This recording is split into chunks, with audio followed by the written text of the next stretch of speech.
요한복음 우리 11장의 중심 주제, 여러분 놓치지 마십시오. 죽음과 생명이에요. 중심 주제가 죽음과 생명. 그 중에 특별히 주님께서 선포하셨죠. 주님께서 그렇게 선포하셨다라는 것은 이제 우리가 그 관점에서 본문을 봐야 된다는 거예요. 그 관점에서.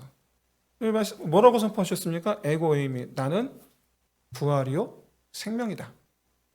이제 부활과 생명이라는 관점에서 이제 오늘 본문을 봐야 되는 거예요. 그게 주님께 주신 메시지인 거예요. 그게. 그런 의미에서 오늘 본문의 중심 주제가 죽음 그리고 생명이라는 관점에서 봐야 된다라는 것을 여러분 놓치지 말고 그런 관점에서 계속해서 오늘 본문을 살펴보겠습니다. 그러면 모든 나라가 건국 신화가 존재하죠. 이스라엘 역시도 건국 신화가 있죠. 근데 우리는 그걸 신화로 보지 않지만 이스라엘의 그 건국 신화로 보는 사람들이 많죠. 그러나 최소한 이 성경이 이스라엘만을 위한 것이 아니다라는 것을 깨닫게 되고 인정하게 되면 창세기 출애굽기 이와 같은 내용이 결코 이스라엘의 건국 신화가 될 수 없다라는 것 누구나 여러분 알 수 있고 인정하게 되리라 생각을 합니다. 그러나 한 가지 그러나 어쨌든 중요한 것은 창세기와 출애굽기는 이스라엘이라는 한 나라의 태동을 그리고 있다라는 것은 분명하다라는 거죠. 창세기에서는 아브라함과 이삭과 야곱에게 지속적으로 너희를 통하여 내가 한 나라를 일으키리라 계속해서 약속을 하시고, 출애굽기에서는 그래서 그 민족이 나라 없는 민족이 어떻게 해서 나라를 이루어가게 되는가, 출애굽기 민수기 신명기 통해서 보여주죠. 여기서 바로 이 부분에서 우리 굉장히 아주 중요한 질문을 하나 던져야 됩니다. 왜 하나님은 이스라엘 민족으로 나라가 되게 하려게 하셨느냐라는 거예요.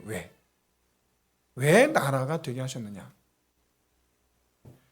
이스라엘 민족만의 특별함이 있어서 그러느냐? 아니면 뭐 이미 존재하고 있는 나라들 있죠. 존재하고 있는 민족이 있고 나라가 있잖아요. 근데 그걸 택하지 아니하시고 새 민족으로 새 나라를 되게 하심은 말 그대로 새 술은 새 부대에 담아야 되니까. 그래서 그런 거냐? 가장 중요한 질문. 왜 하나님이 사람으로 이루어진 나라를 왜 하나님이 필요로 하시느냐? 여러분, 이스라엘은요, 하나님의 필요에 의해서 세워진 나라입니다. 그러니까 이스라엘을 위해서 세워주신 나라가 아니에요. 하나님의 필요에 의해서 세워진 나라예요.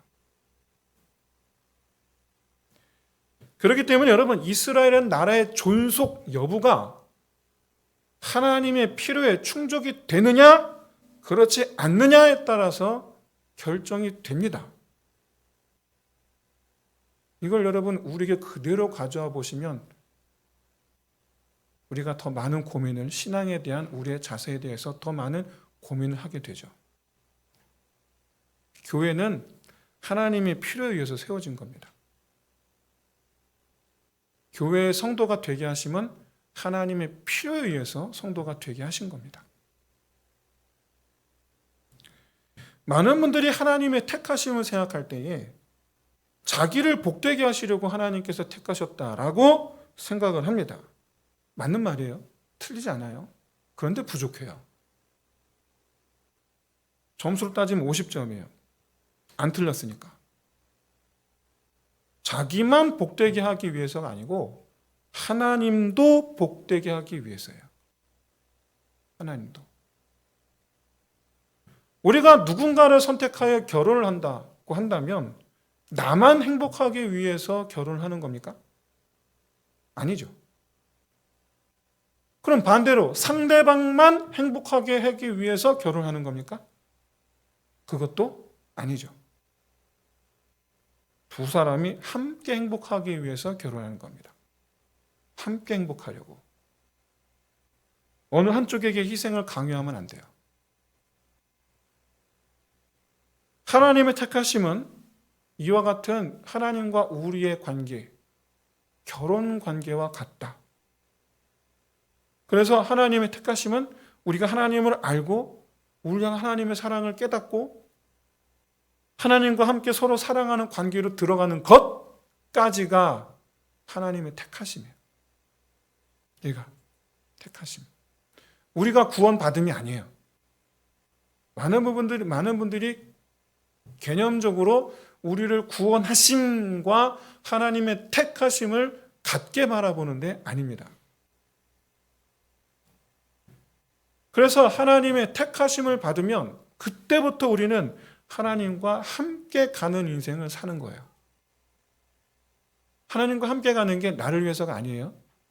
함께 가는 하나님과 나 둘을 위해서예요. 이스라엘 민족으로 나라가 되게 하시면 그런 관점에서 바라봐야 됩니다. 이스라엘 민족을 위해서가 아니고 하나님과 이스라엘의 행복을 위해서예요.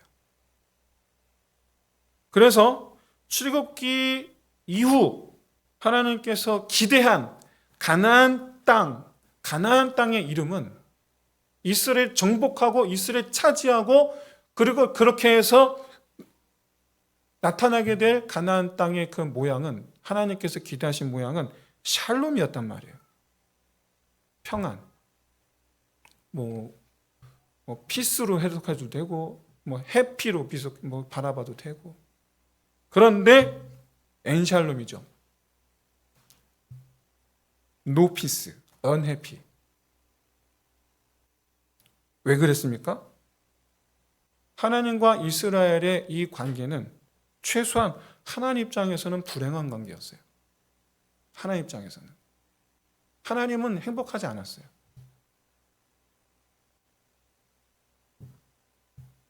이후 하나님께서 택하신 방법은 이스라엘을 버리시는 게 아니라 변화시키는 거였습니다.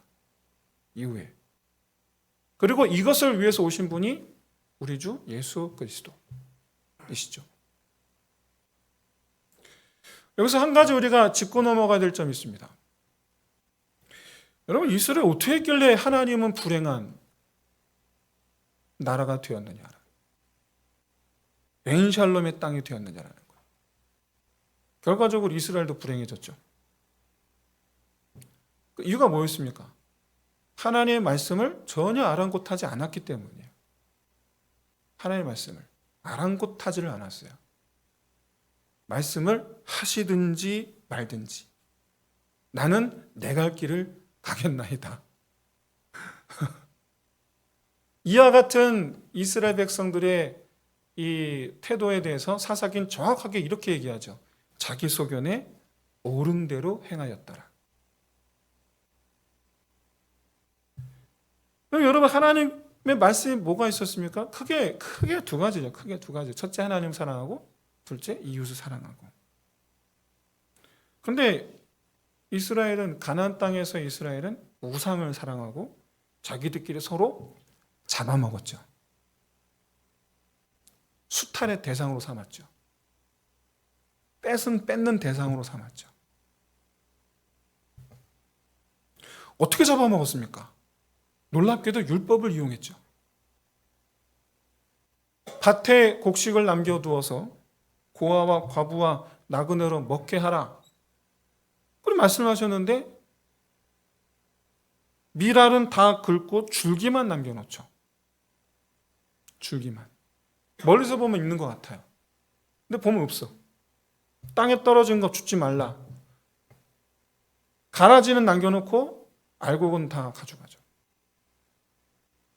곡식뿐이 아닙니다. 신명기 24장 19절 이하, 20절, 21절, 22절 감람나무 열매, 포도원 열매 계속해서 말씀하고 계세요. 남겨두라고. 그런데 안 남겨놓죠. 이스라엘 백성들은 아이러니하게도 이 남겨놓으라라는 이 말씀을 기억해서 안 남겨놨습니다. 안 남겼어요. 깜빡 잊고 남은 것을 깜빡 잊고 놔두고 갈 수도 있는데 율법이기 때문에 잊을래 잊을 수가 없어서 자나깨나 곡식 조심을 했죠.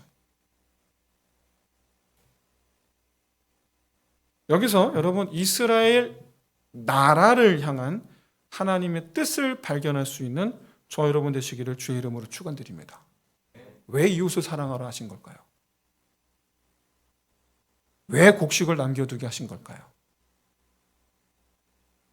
답은 똑같습니다. 대답은. 그리고 이 답이 이스라엘로 하여금 한 나라를 이루게 하신 이유이고 하나님께서 나라를 필요로 하신 이유예요. 답은 살리기 위해서예요. 이스라엘을 나라가 되게 하심은 하나님과 이스라엘이 함께하는 나라가 되게 하시기 위해서입니다. 그래서 그 나라를 이제부터 우리는 하나님의 나라로 부르게 됩니다. 다른 나라와 하나님의 나라가 비교되는 부분은 오직 하나밖에 없습니다. 하나님과 함께하느냐 그렇지 않느냐. 요거밖에 없어요. 요 구분밖에.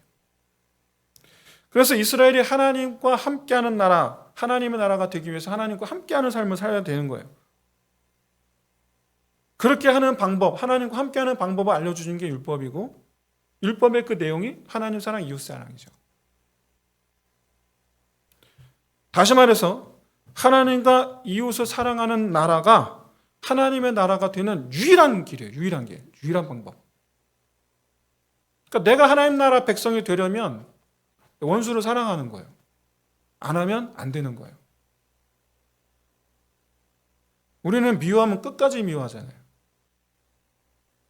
상대방을 거꾸로 넘어뜨릴 때까지 미워하잖아요. 안 되는 거예요, 그게. 그러면 여러분 궁금하시죠? 왜 이웃을 사랑해야지 하나님 나라가 되느냐? 왜 이웃을 사랑해야지 하나님 나라 백성이 되느냐라는 거예요. 왜? 여러분 객관적으로 하나님 나라를 제3자가 되어서 객관적으로 바라보시기 바랍니다. 멀리서. 나를 그 당사자로 생각하지 말고 멀리서 구경하는 거예요. 교회의 모습을 구경하는 거예요. 마치 우리 성도가 아닌 것처럼. 자, 하나님 나라에는 하나님이 계십니다. 그리고 그 하나님 나라 안에는 하나님 은혜로 말미암아 부족함이 없는 백성들이 있습니다. 은혜로 말미암아 부족함이 없는 백성들. 바로 이 부분. 하나님의 은혜 아래 부족함이 없다. 은혜로 충분하다.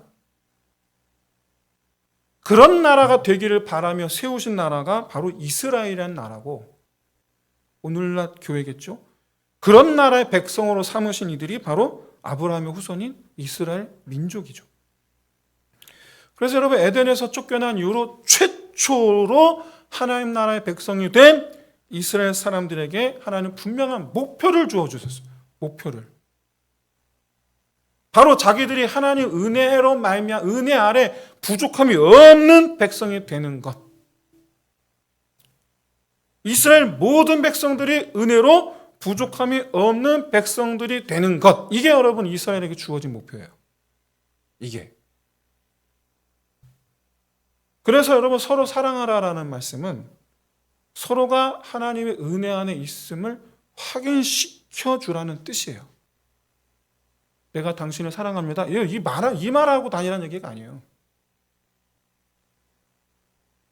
우리가 함께 은혜 안에 있다라는 걸 확인시켜 주는 모든 것을 하는 게 사랑하는 거예요.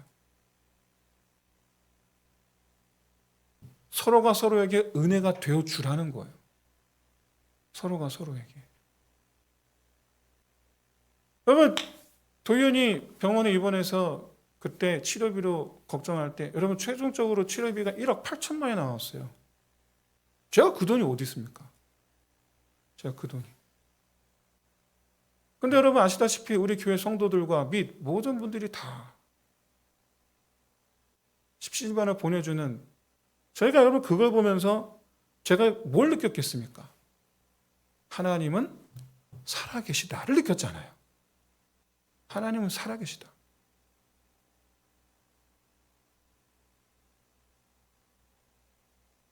여러분, 어떤 은혜인가? 은혜가 뭐냐? 나를 살리시는 하나님. 이게 은혜인 줄로 믿습니다. 나를 살리시는 하나님. 나는 끝났구나 했는데 하나님 은혜로 안 끝났다라는 걸 알게 하신 하나님. 다시 말해서 죽음의 권세를 이기게 하는 것이 은혜입니다. 죽음의 권세를 이기게 하심. 근데 이게 서로 사람과 무슨 관계가 있습니까? 먹을 것 때문에 경제적인 이유로 결코 죽지 않는다. 오히려 나를 통해 살리시는 하나님의 은혜가 있음을 알게 하라는 그 의미가 바로 고아와 과부와 나그네를 위하여 곡식을 남겨두라라는 의미죠. 고아와 과부들과 나그네들의 입장에서 우리는 죽지 않는다. 알게 하라는 거예요. 내가 하나의 은혜로 내가 쓰임 받으라는 거예요. 그래서 하나님의 나라는 죄로 말미암아 죽음의 권세 아래 있던 우리로 그 죽음에 다시 살리신 예수 그리스도 은혜로 말미암아 그 죽음의 권세를 이겨내어 죽음을 더 이상 두려워하지 않는 살았음을 누리는 나라. 그게 하나님 나라죠. 하나님께서 나를 살리셨도다. 이 고백이 그야말로 강같이 하수같이 흘러넘치는 나라여야 했던 거예요. 하지만 이스라엘은 죽음의 권세를 두려워하였고 살기 위해서 하나님을 떠나죠. 살기 위해 하나님을 떠났습니다. 구약시대 하나님 나라가 이스라엘이다라고 한다면 신약시대 하나님 나라는 교회죠. 그렇기에 이스라엘을 향한 하나님의 뜻이 오늘날 교회를 향하여서 동일하다라는 것을 깨달으시길 진심으로 소원합니다. 그러니까 교회 안의 성도들은 다른 사람에게 내가 은혜가 되어주는 사람이어야 한다라는 거예요. 그게 성도예요. 그게 성도. 내가 은혜가 되어주는 것. 우리 지난주에 예수님께서 나사로의 죽음으로 인하여 슬퍼하는 이들을 인하여 비통해 하셨다. 근데 그 비통함의 이유가 뭐냐에 대해서 우리 지난주에 함께 말씀을 나누었죠. 예수님께서 비통해 하신 이유가 뭡니까? 근본 죄로 인하여 하나님의 백성들이 죽음을 맛보게 되었다. 죽음을 두려워하는 자들이 되었다. 죽음의 권세 아래서 신음하고 있다. 이것 때문이라는. 결과적으로 예수님께서 십자가에서 죽으시고 부활하사 예수님께서 죽음의 권세를 이기신 이후로 주님은 성도들을 향하여 비통해 하신 적이 없습니다. 오히려 성도들 이렇게 말씀하시죠. 담대하라. 내가 세상을 이기었노라. 여러분, 오늘 본문에서 나사로를 살리시기 위해서 나사로를 살리시기 전에 예수님께서 하신 기도를 한번 가만히 한번 들여다보십시오. 뭐라고 말씀하십니까? 그러나 이 말씀하옵는 것은 둘러선 무리를 위함이니 곧 아버지께서 나를 보내신 것을 그들로 믿게 하려 함이니이다. 이 말씀의 핵심은 뭐냐? 예수님께서 죽음의 권세를 이기러 오셨다라는 건 지금 사람들이 모른다라는 거예요. 지금 모르고 있다라는 거예요. 구약시대 백성들이 하나님 나라 백성으로 실패한 이유가 뭡니까? 하나님 말씀을 버리고 자기 속에 옳은 대로 행했기 때문이죠. 왜 그랬습니까? 살기 위해서 그런 거예요. 자기 살기 위해서 하나님 말씀을 버린 거예요. 자기 살기 위해서 하나님께 드리는 것을 멈추고 자기 살기 위해서 하나님 말씀대로 하는 것을 멈춘 거예요. 죽음의 권세가 두려워서.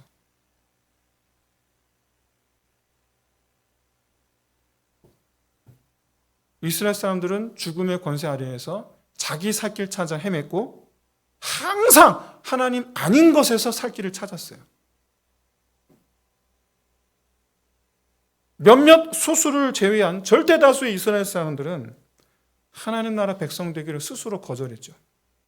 아이러니하게도 그런데 자기들은 하나님 나라 백성이라고 하니 그게 참 아이러니죠. 우리는 어떻습니까? 나 살기 위해서 하나님께 드리는 것을 멈추고 나 살기 위해서 하나님을 위하여 행하는 것을 멈추고 나 살기 위해서 하나님의 말씀대로 하는 것을 멈춘 채 그래도 나는 하나님 백성이다라고 생각하고 있지는 않습니까? 그렇다면 여러분 그게 구약의 이스라엘과 뭐가 다릅니까?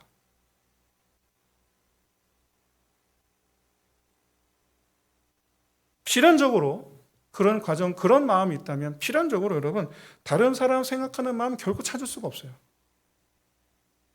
다른 사람이 죽든지 살든지 나랑 무슨 상관인가? 하나님의 은혜가 밥 먹여주나? 나 살 길은 잘 먹고 잘 사는 것에 있다. 그래서 세상으로 가죠. 놀랍게도 하나님을 떠나도 이 세상에서 먹고 사는 문제는 아무 문제가 없습니다. 잊지 마세요. 하나님을 떠나도 먹고 사는 문제는 아무 문제가 없어요.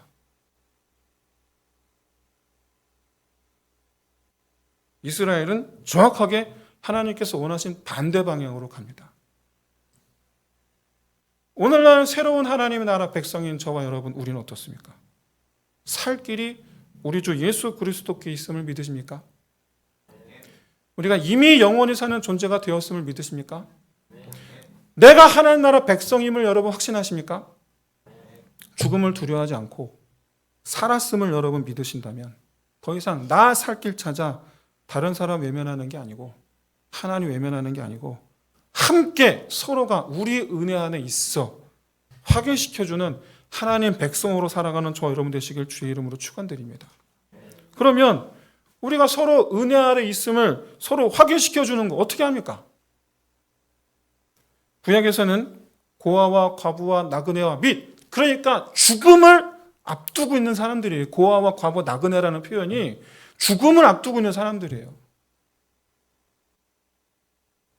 여기 혹시 파산 신청해 보신 분 계세요? 그때 그 기분이 어떻습니까? 사랑하는 성도 여러분, 우리가 성경에서 고아와 과부와 나그네라는 표현이 어떤 의미냐면 지금 죽음을 목전에 둔 사람들이다 라는 개념 속에서 여러분 바라보셔야 되고요. 단지 가난한 사람을 말하는 게 아니에요. 그런 사람에게 베풀라는 건 단지 구제하라는 게 의미가 아니에요, 여러분. 교회의 사명은 구제하는 것에 있습니다. 이렇게 우리가 얘기할 수 있는데 근본적인 게 뭐냐면 교회가 할 일, 성도가 할 일은 내가 다른 사람에게 살 길이 되어주라는 거예요. 내가 다 살 길이 되어주라. 그게 사랑이에요. 그게. 다른 사람에게 내가 막힌 담, 절벽과도 같은 이가 되는 것이 아니라 두들겨도 아무리 두들겨도 응답 없는 벽 같은 사람이 아니라 살 길이 되어주는 거, 열린 문. 서로가 서로에게 살 길이 되어주는 사람. 하나님의 나라는 생명이 넘치는 곳이 하나님의 나라인 줄로 믿습니다. 바로 이 생명의 나라가 되기 위해서 서로 사랑하라는 거예요. 서로 살 길이 되어주라는 거예요. 교회 시대 똑같죠. 오늘 보면 마지막에 풀어놓아 다니게 하라라고 하신 말씀. 이 말씀은 나사로가 아니라 거기에 모여있는 사람들에게 하신 말씀입니다. 그렇다면 여러분 제가 아주 중요한 질문 하나 해드릴게요. 누가 풀어줬을까요? 누가 나사로의 몸에서 그 몸을 칭칭 감은 배의 옷을 누가 풀어주었을까요? 아시겠지만 이스라엘의 장례법은 몸에 향유를 바르는데 칭칭 감은 다음에 향유를 발라요. 시간이 지나면 그게 딱딱하게 굳잖아요. 그러니까 지금 발라놓은 거예요 지금. 풀 발라놓은 거예요 지금. 그걸 떼는 거예요 지금. 누가 뗐을까요? 거기 있던 모든 사람들이 다 달려들어서 그 나사로의 몸에서 배를 풀어주었을까요? 그건 아닐 거예요.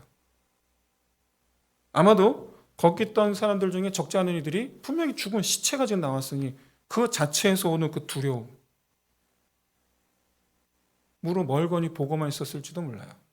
아니면 정말 산 게 맞아? 의심하며 멀거니 구경만 했을지도 몰라요. 아니면 너무 놀라서 이게 진짜야? 뭐야 이게? 현실감을 잃어버린 채 그냥 그렇게 멍하니 아무것도 안 하고 서 있는 사람들 있었을지도 몰라요. 그렇다면 여러분 어떤 사람이 나사로의 몸에서 베옷을 풀어주었을까요? 바로 나사로가 살았다라는 걸 확신한 사람이겠죠. 정말 살았구나. 확신한 사람이 가서 풀어줬겠죠. 나사로가 은혜를 받았구나. 나사로가 살았구나. 나사로가 우리 곁으로 돌아왔구나. 믿은 사람이겠죠. 근데 여러분 잊지 마세요. 놓치지 마세요. 지금 나사로의 몸에선 여전히 썩은 내가 나고 있어요. 나사로의 몸을 풀어준 그 사람은 그 썩은 내를 맡으면서 풀어주는 거예요. 그 썩은 내를 맡으면서 그래도 이 사람은 살았다라고 믿고 풀어주는 거예요. 시체 썩는 냄새를 맡으면서. 저는 아시다시피 장례를 많이 치렀습니다.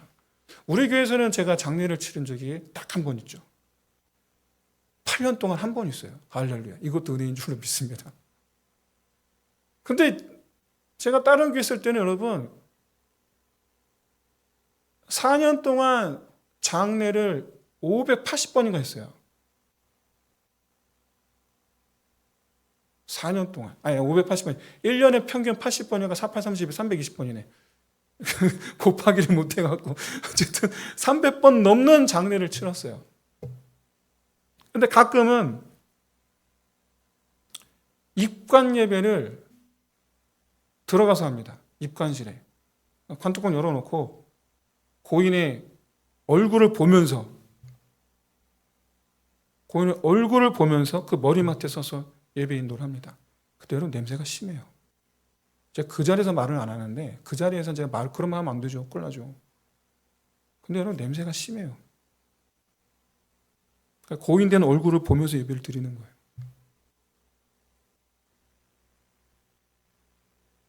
이게 쇠 냄새 같기도 하고 이게 약간 그래요. 그러니까 냄새가 희한해요. 근데 그 냄새 맡으면서 풀어주는 거예요. 여러분 이 배가 상징하는 게 뭘까요? 나사를 묶고 있는 배가 상징하는 것. 죽음의 권세죠.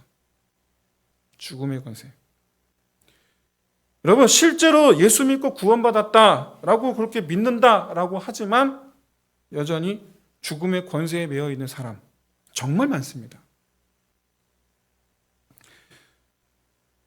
그러기에 성도는 서로가 그 죄의 권세에서 죽음의 권세에서 서로 풀어주는 사람이 되어야 될 줄로 믿습니다. 죄의 권세를 풀어주는 것에 대해서 그러니까 살게 하는 일에 대해서 다시 말해서 살 길이 되어주는 것에 대해서 그게 뭐라고요? 사랑이라고요. 그게 십자가 예수 은혜로 다시 살아난 성도들에 대하여 그 사람을 풀어놓아 다니게 하라 라는 예수님의 말씀에 대하여 사도 바울은 이렇게 해석을 했어요. 내가 사람의 방언과 천사의 말을 할지라도 사랑이 없으면 소리나는 구리와 울리는 꽹과리가 되고 여러분 천사처럼 듣기 좋은 말 하는 사람에게 사랑이 없을 수 있어요. 내가 예언하는 능력이 있어 모든 비밀과 모든 지식을 하고 또 산을 옮길 만한 모든 믿음이 있을지라도 사랑이 없으면 내게 아무것도 아니에요. 여러분 능력과 지식과 믿음이 특출나다 인정받는 사람일지라도 그 안에 사랑이 없을 수 있어요. 내가 내게 있는 모든 것으로 구제하고 또 내 몸을 불사르게 내줄지라도 사랑이 없으면 내게 아무 유익이 없느니라. 여러분 구제와 희생을 아끼지 않는 그 사람에게도 사랑이 없을 수가 있어요. 겉모양은 그리스도인의 겉모양을 하고 있는데 사랑이 없는 거예요. 그러면서 덧붙인 말이 이거죠. 너무나 유명한 말씀이죠. 그러므로 너희는 이렇게 하라.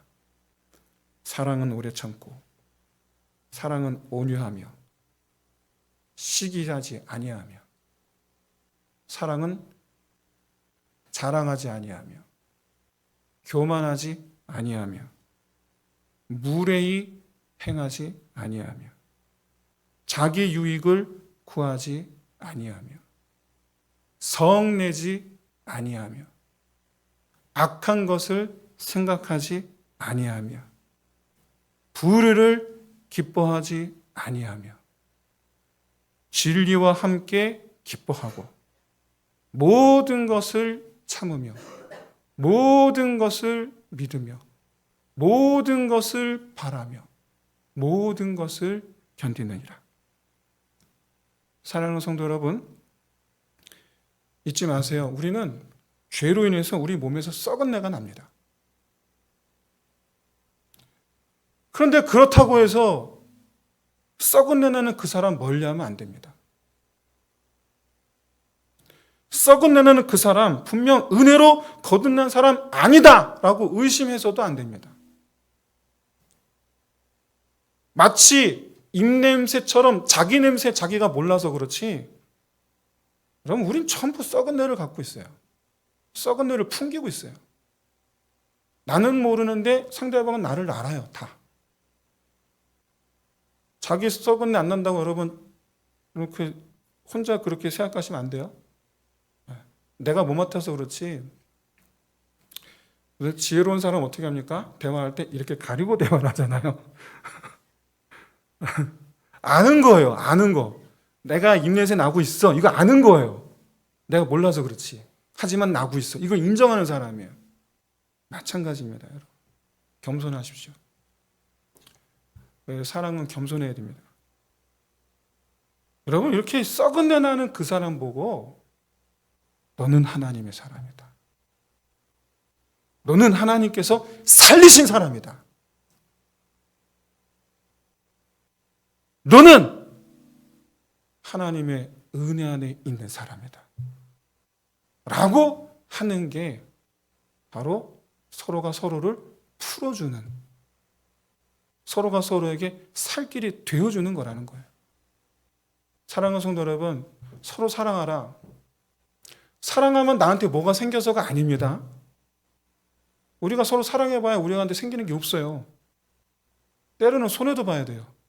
때로는 자존심도 숙여야 되고 때로는 물질적인 손해도 감수해야 돼요. 근데 하는 거예요. 손해를 보는데, 잃어버리는데 하는 거예요. 왜? 하나님 나라 백성이니까. 나는 이미 산자 되었으니까. 우리는 다 같이 서로 살 길이 되어줘야 되니까. 내가 있는 여기가 하나님의 나라이니까. 우리 평택꽃동산교회가 하나님의 나라 되기를 주의 이름으로 축원드립니다. 사도 바울은 썩은 내 나는 사람들에 대해서 어떻게 썩은 내 나는 사람들끼리 사랑해야 되는지 말씀하신 거예요. 바라기는 고린도전서 13장의 말씀대로 우리 모두 사랑함으로 죄와 사망의 권세로부터 서로 풀어주는 사람 되시기를 주의 이름으로 축원드립니다. 우리가 밟고 서 있는 여기 우리 평택꽃동산 교회, 하나님께서 세우신 하나님의 나라인 줄로 믿습니다. 썩은 자들이 다시 살아 일어나 주님 앞에 서게 된 사람들이 밟고 서 있는 하나님의 나라. 비록 여전히 썩은 내가 나고 있을지라도 서로 하나님의 은혜 안에, 그럼에도 불구하고 우리가 서로 함께 하나님의 은혜 안에 있음을 서로 알게 하는 일, 서로 사랑하는 일 행하는 저와 여러분 되시기를 주의 이름으로 축원드립니다. 서로 썩은 내 남자 한다고 썩은 내 남자 코 잡지 마세요. 어우 냄새나. 이러지 마세요. 어우 씨. 저리 가. 이러지 마세요. 나도 만만치 않아요. 나도 만만치 않고. 근데 서 있는 거예요, 여기에. 왜? 주님께서 살리셨으니까. 주님께서 말씀하시잖아요. 풀어놓아 다니게 하라. 썩은 내 풍기면서 다니는 거예요. 은혜 안에서. 사랑하는 성도 여러분, 하나님께서 우리를 부르신 이유, 서로 사랑하는 것, 그게 하나님께 우리를 택하여 부르신 이유예요. 그거 하라고 부르신 거예요. 그거 하라고. 하나님께서 그리고 그게 하나님께서 가장 기뻐하실 일이다. 그거 못해서 이스라엘이 망했다. 하나님의 기뻐하심을 위하여 죄로 죽었던 우리를 살리신 하나님의 그 은혜를 서로 나누는 저와 여러분, 그렇게 우리 교회 공동체가 되는, 하나 되는 저와 여러분 되시기를 주의 이름으로 축원드립니다. 우리 함께 우리 찬양하면서 기도합시다. 오소서 주님